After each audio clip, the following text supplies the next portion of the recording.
Before you begin, remove the top cover, wireless module, display panel assembly, and display bezel. Removal. Important. Make careful note of the routing of the display panel cable for later replacement. Partially remove the display panel cable from the routing channel on the display enclosure. Remove the 4 3mm P1 Phillips head screws that secure the display panel to the display enclosure. Lift the display panel off of its alignment pins and place it face down in front of the display enclosure.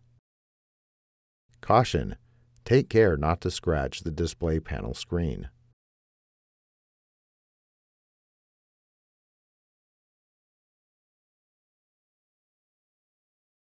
Peel back the retention tape that secures the display panel cable to the display panel, release the retention bar, and disconnect the display panel cable from its connector on the display panel.